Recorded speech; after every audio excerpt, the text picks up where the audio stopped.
organic reactions and look at the mechanisms of these reactions. I'll be sharing my screen.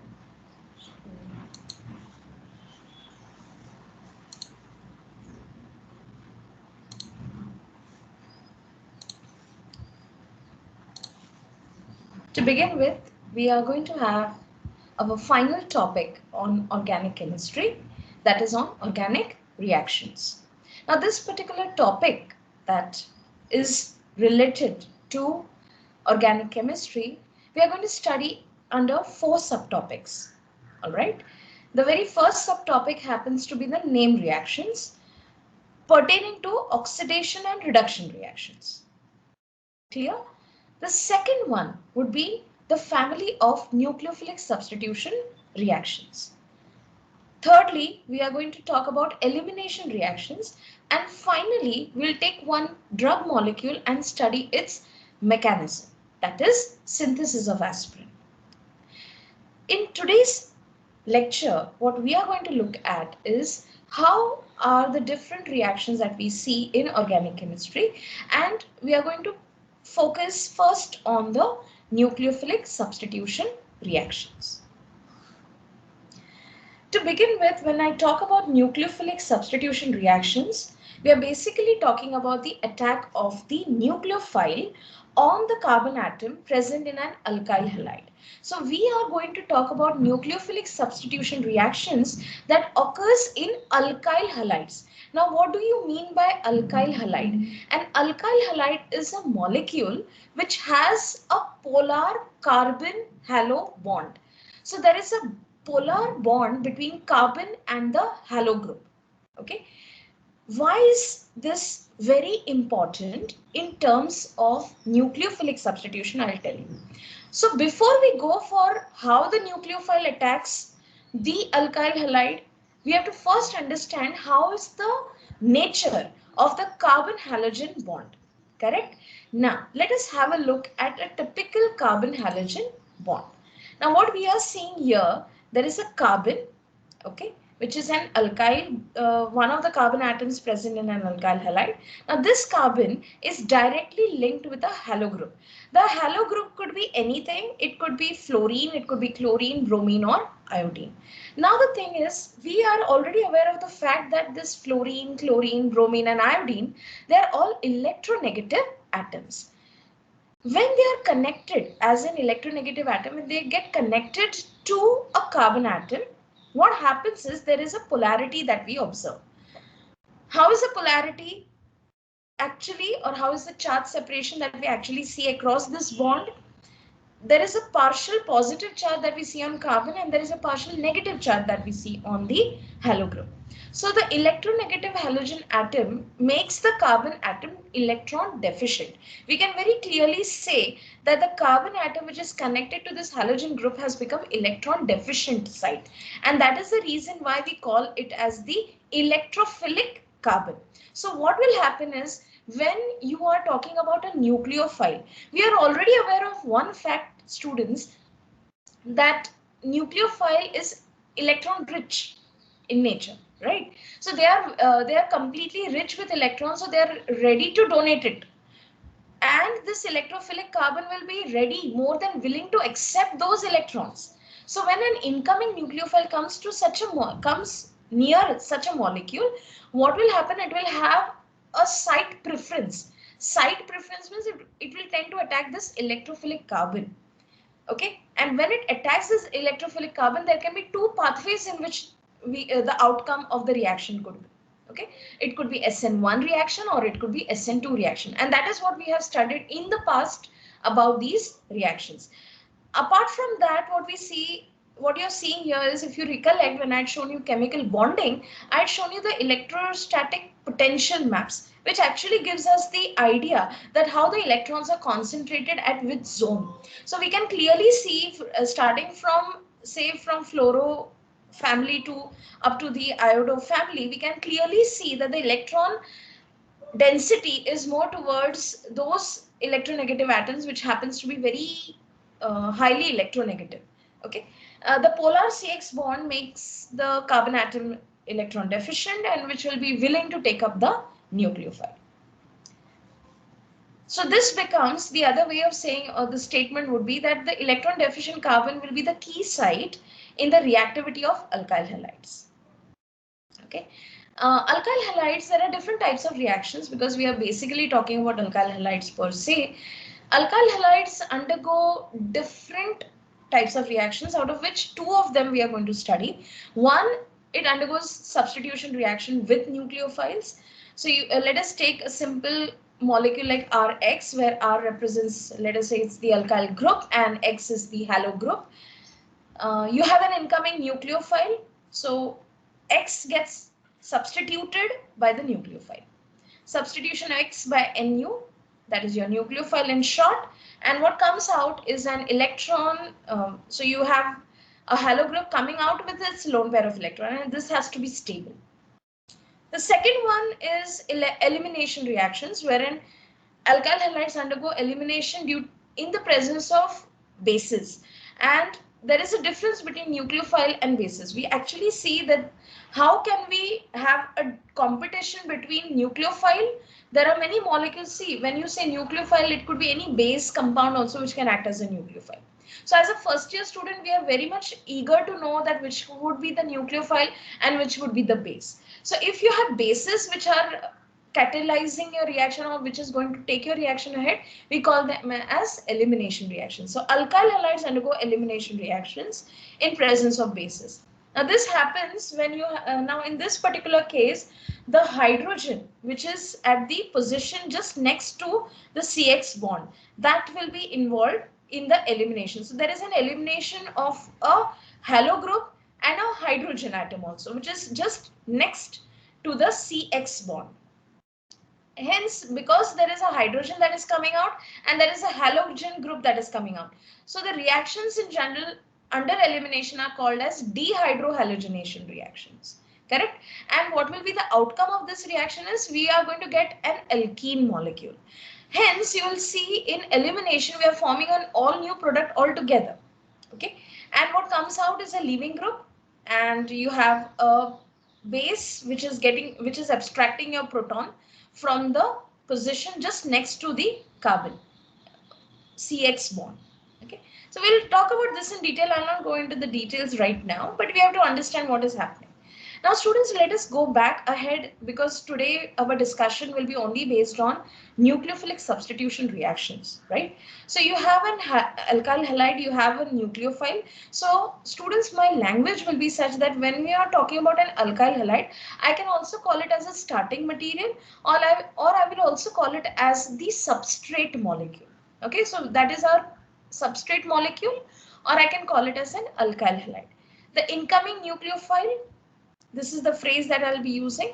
Then you'll find a final product being formed after the substitution happens.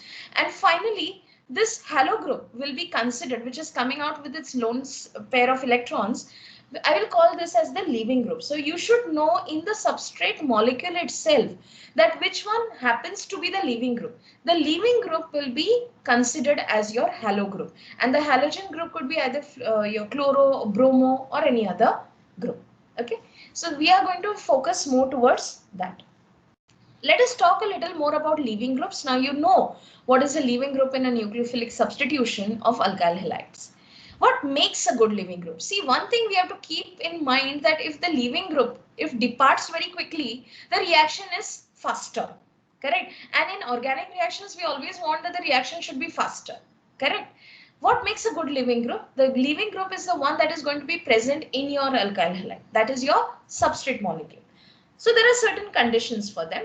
In the nucleophilic substitution reaction, it is observed that the CX bond is heterolytically cleaved. Okay, there is a heterolytic cleavage, and the leaving group will depart with its lone pair of electrons in that bond, and that has to be stable. Hence, what we say that finally, whatever the leaving group is coming out after the heterolytic fission, more stable the leaving group, the better able it is to accept an electron pair. So that is very important. So your leaving group should depart very quickly. That is what it actually means. In comparing the two leaving groups, a better leaving group is a weaker base. This is one aspect that we have seen time and again. So students, you please make a note of it. Many books have not given us this information. So as a first year student, you should know by now that what is the better living groups. Okay, so I may give you a family of living groups and I will tell you which one is the better one. So you should be able to say, okay, the one which happens to be a weaker base in itself is the one that is going to be departing very quickly. If it departs very quickly in our students, what happens is the nucleophile is willing to attack the electrodeficient carbon, and then you will get your product very quickly, and obviously your leaving group is pushed away. So nucleophilic substitution occurs when the leaving groups that are weak bases. Now, how do we do that? Okay. For example, let us compare H2O, that is water molecule, is a better leaving group than hydroxy because H2O is a weaker base. Correct? All leaving groups are weaker bases with strong conjugate acids having low pKa values. This is the basic idea of understanding which are the better leaving groups. So we should know what are the pKa values of these leaving groups. Okay. All halide ions except F minus are good leaving groups as their conjugate acids are, let us say if your group is, if you have a alkyl halide with a chloro group, so its conjugate, so its leaving group is chloro, its conjugate acid is HCl, which definitely will have a, it's a stronger conjugate acid. Then you have bromo and HI and they have low pK values. So if I have to compare between chloro, bromo, iodo, we can say, and water molecule of course. So if the starting material or my substrate molecule is having this, see how I have done it. So if you have RCl, chloro is your leaving group, its conjugate acid I can say is HCl, whose pK value happens to be -7. Okay, then comes bromo, where the conjugate acid will be HBr because the leaving group is bromo there and the pK value is -9. Iodo on the other hand is the leaving group happens to be iodo and you have a conjugate acid that is HI and the pK value is -10. These molecules undergo nucleophilic substitution reactions. So these are good leaving groups, chloro, bromo, iodo, water molecules. So they are very good leaving groups. Okay. Poor leaving groups are if you have a fluoro group.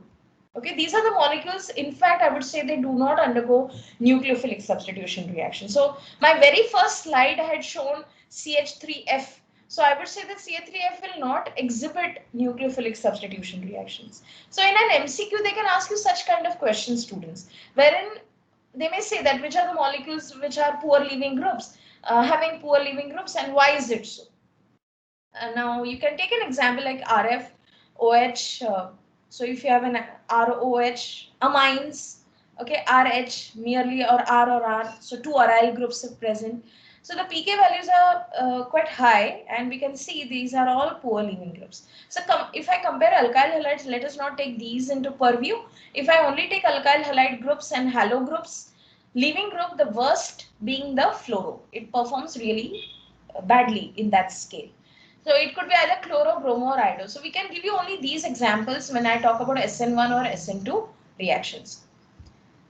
Periodicity trends in basicity can be used to identify periodic trends in leaving group capabilities. Hence, if I go from left to right across a periodic table, the basicity decreases, so the leaving group ability also tends to increase. Taking an example of ammonia and water molecule, we can say these are the ones which can be better leaving groups. If I go down the column, basicity decreases, so the leaving group ability increases. Happens to be the weakest base, actually iodo happens to be the weakest base, and if I go by what statement I told you earlier, I think iodo forms the best leaving group if I compare it with chloro and bromo, fluoro being the worst of its kind. Okay, now let us go for the very first example of nucleophilic substitution unimolecular, which is also given as SN1 reaction. Now SN1 means how did I denote it? S, N is as a subscript and 1. Okay, so S and 1 you're going to write it together. N is going to be in the subscript. So what do I mean by 1 is actually this reaction SN1, just remember it is a two-step process. Unlike the number, because this number actually denotes something else, and that is what we are going to look at. The reaction is unimolecular nucleophilic substitution. ideally when a nucleophile attacks the carbon atom in an alkyl halide, we call it as a nucleophilic substitution reactions. We know alkyl halides are sp3 hybridized carbon atoms bonded to a halogen atom. Hence, now we are going to look at, so you can have alkyl halides maybe primary, secondary or tertiary. And now we'll be also looking at these classes of alkyl halides and how they are going to show whether they are going to go for SN1 or whether they are going to go for SN2. In SN1, what happens is first the leaving group will depart and then the nucleophile will attack the electron deficient carbon. So let us have a look at that. So it will be something like this. So let us say this is your Cl bond and you have a carbon deficient center, which is a key to our reactivity, and you have a leaving group. Okay, so first the leaving group will depart. So when this departs, that is going to happen because there is going to be, it's a polar bond. The leaving group when departs with its lone pair of electrons is quite stable, and what remains behind is the key site of reactivity. So it forms an intermediate which is called as a carbocation. Okay, so in an SN1 reaction, the very first step involves formation of a intermediate which is called formation of an intermediate which is called as a carbocation. Now your electron rich nucleophile will come with this lone pair of electrons and it will attack the electron deficient carbon. Actually it will attack your carbocation. Now when it attacks the carbocation, it could be either from this side, from the back side, or it could be on the from the other side. So if let us say your carbon and let us say your leaving group, if I go as per this direction or stereochemistry, I can say that leaving group is onto the right hand side, correct? The nucleophile has attacked from the other side and it is exactly onto the other side of where the leaving group was earlier. Okay, it could be either this side or it could be even this side. So it could be either where the leaving group has departed, so it can take that orientation, the nucleophile can orient there, or the nucleophile can take the other side. Okay, so that is basically the outcome of stereochemistry. So what we are seeing here is a typical trigonal planar carbocation. Because it is a planar molecule with a vacant p orbital, we can see that it is an sp2 hybridized carbocation species which the nucleophile is attacking. And because it is a planar molecule, the nucleophile has a good room to attack from any of the sides. Okay. Based on that, we see that it can either attack from the left or it can attack from the right. So I've taken a simple example over here. So it can be where, let us say this is the CBr bond over here. So nucleophile can place where the bromo was earlier, or I can take the opposite side. Now when this thing happens, what happens is the outcome, the stereochemical outcome is what we have to look at. So I can say that this particular reaction, okay, is the one which will show you racemization actually.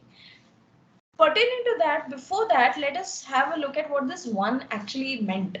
When you're talking about SN1, this one doesn't represent the number of steps that we do. Okay, the steps are 2.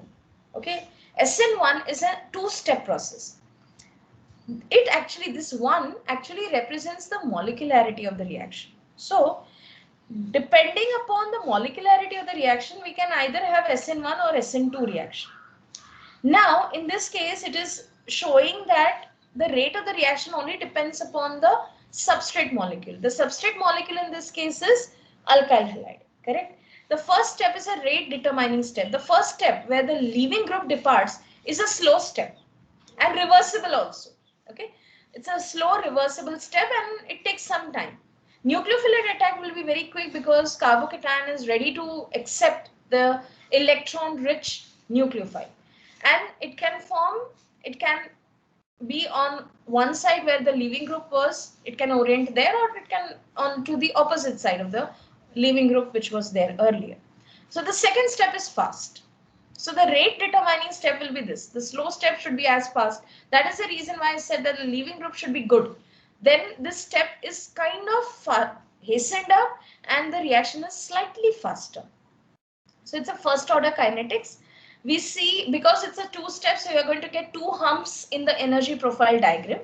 And we expect that this is how SN1 reaction will look like to us. So there are 2 transition states that we see in this particular molecule. And I've taken the example of 2-chloro-2-methylpropane with water. Okay. So this is fairly clear for us. There are two humps, and these are the various energetics that we get from this particular energy profile diagram. Okay. The first energy barrier is kind of higher than the second one, and there is a rapid removal of protons, and you can see over here that the leaving group has departed very clearly, and you're getting your product. Okay. So this exhibits the stereochemistry. So what is the stereochemistry that we see in SN2, or I would rather say, I'm sorry, in SN1, is basically racemization. Okay, the tertiary halides usually show SN1, and it is based on the fact that carbocation intermediate is stable due to resonance. We already know that, and the nucleophile can attack from the frontal side of the carbocation. So the product will have the same configuration as the original substrate. That is known as retention of configuration. If the nucleophile is attacking from the rear side of the carbocation, it is called as inversion of configuration. Hence, the final product in any case of the outcome, the stereochemical outcome of SN1 will be such that the product will be with the racemic mixture of the two configurations. Okay. Finally, just to compare the different, or to look at sum it up SN1. So there are four different characteristics. One is kinetics, mechanism, stereochemistry, and identity. It's first order unimolecular reaction, so it depends only on the concentration of the alkyl halide. It's a two-step process. Stereochemistry, you have a trigonal planar carbocation intermediate formed in this process, which the nucleophile is going to attack. There is racemization at the single stereogenic center. Okay, that's your chiral center. And racemization means there is retention of configuration if the nucleophile is taking the same position as the leaving group. If it is taking the other side, it is called as inversion of configuration. So the outcome will be both. Like it will be racemization at the stereogenic center. And finally, we see that the primary alkyl halide does not react that well in SN1. Tertiary alkyl halides followed by secondary and then followed by primary. So tertiary alkyl halides are more prone to SN1 mechanism. When you talk about SN2, okay, so we can just recall because we have studied this in the past. It's a single step. In this case, it will depend. The rate of the reaction will depend on both the alkyl halide and the nucleophile.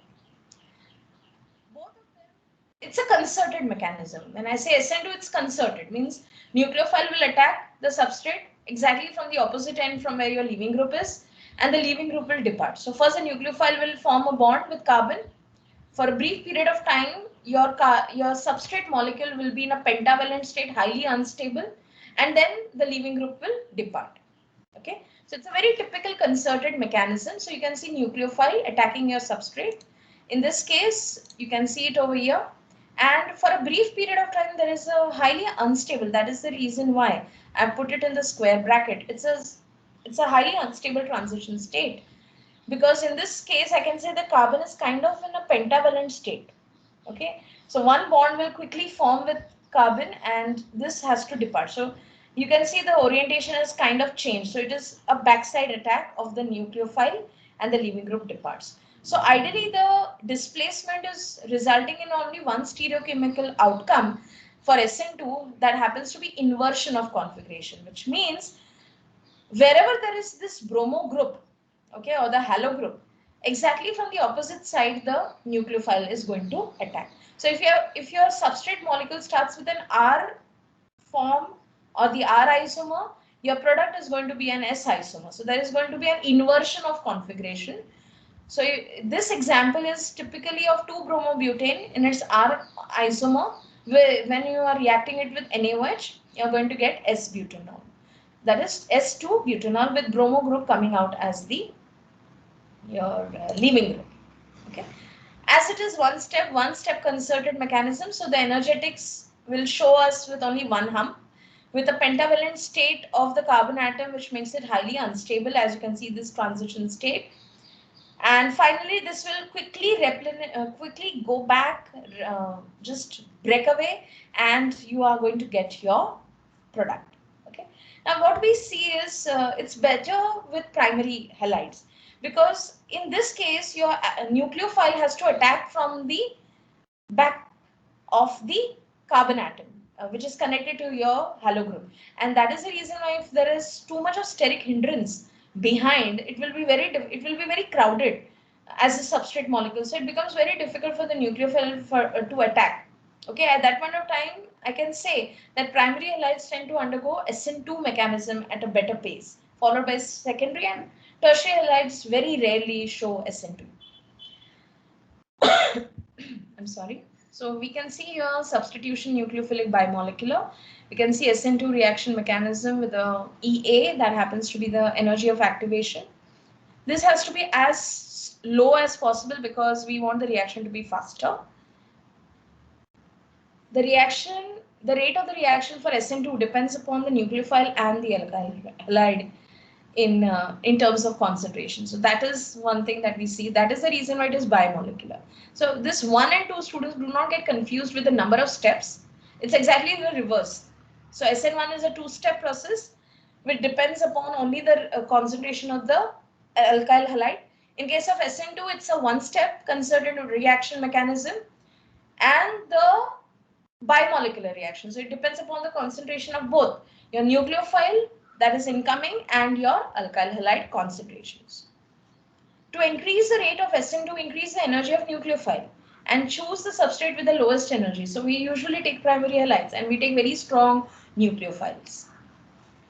This is the reason why. So we have a steric. Now this is a typical space filling model which clearly represents us that why primary halides are showing the fastest SN2, because the rare side is not crowded. So it is easier for the nucleophile to migrate very easily and target the electron deficient carbon. Whereas in this case, this space filling model clearly shows that it's very crowded. So SN2 is very slow, or it would rather not be possible because these are 3 alkyl groups which are very bulky as compared to if you look at the stereochemistry of primary alkyl halides. So this is how we can compare. Okay, so we can have a distinction between SN2 and SN1 mechanism. Okay, for SN2 and SN1 we can compare based on various parameters or variables like the halide structure, stereochemistry, solvent, and nucleophile. So you can have a look at that. I have already uploaded the PPTs and the notes for this particular chapter. So you can have a look at what happens in case of SN2 and SN1 mechanism.